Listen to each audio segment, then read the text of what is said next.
Jadi sekarang Indonesia punya undang-undang baru namanya Undang-Undang Pelindungan Data Pribadi, disahkan di Oktober 2022. Dan ingat bahwa data pribadi sangat sensitif ketika terjadi insiden kebocoran data. Dan ancaman hukumnya tidak main-main. Sehingga semua institusi pemerintah, penyelenggara sistem elektronik, baik pemerintah ataupun swasta, wajib mengamankan datanya.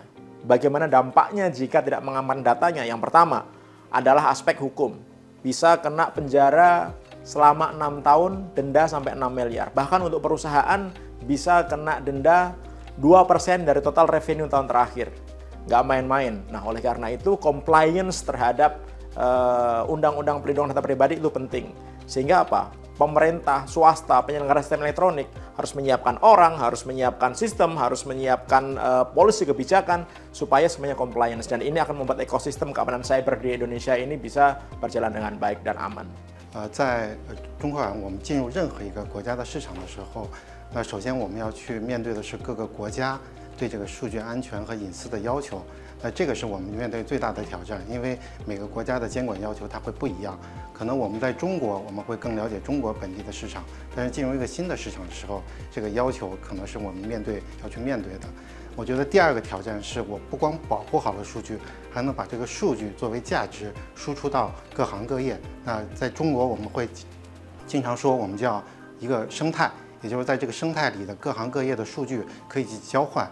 那在这个交换的过程中能产生最大的价值，我觉得这个从我的角度来说，我认为是对这个就整个隐私、数据隐私保护的最大的一个挑战。 I think the key thing is a lot of people are not familiar with API security, and partly because API is widely being used across all the different departments.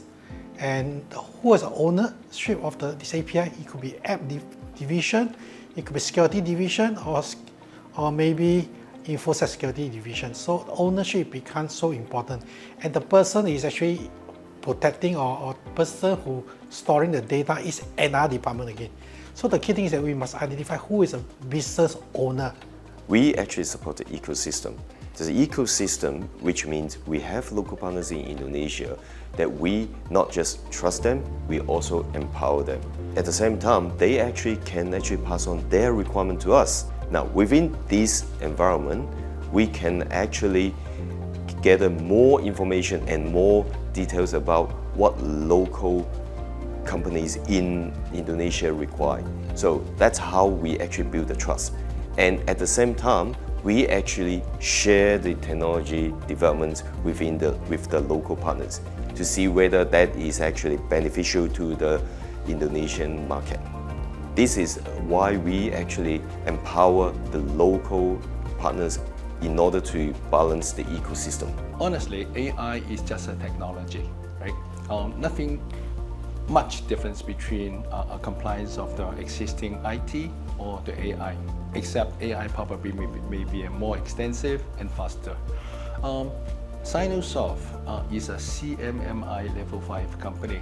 What it means, we have a compliance and we have all the management system to manage every single step of compliance manually, and also we automate it into a system.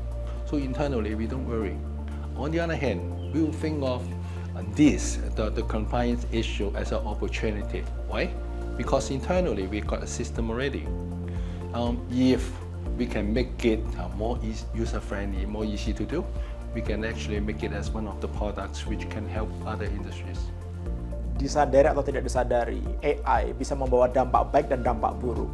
Ancaman dari AI selain bisa membuat kita bisa lebih efisien dalam melakukan tugas-tugasnya, tapi juga bisa menjadi potensi ancaman yang sangat serius. Gen AI, kemudian hacker saat ini juga menggunakan AI untuk melakukan penyerangan. Nah, kalau kita memiliki perusahaan menyimpan data pribadi masyarakat, nasabah, customer, dan lain-lain, kemudian kita masih mengamankan dengan cara-cara yang konvensional dengan menggunakan orang, musuh kita adalah AI. Jangan harap kita bisa menang.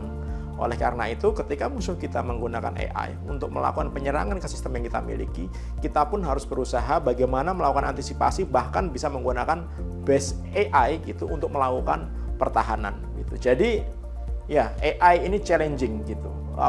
tantangan kita, bagaimana bisa memanfaatkan ini dengan baik untuk mendukung pekerjaan kita, profit perusahaan kita, memperkuat institusi yang kita miliki. Di sisi lain juga bisa digunakan orang untuk menyerang kita, merusak kita, menghancurkan kita. Terserah mana pilihannya gitu. Gunakan AI dengan bijak.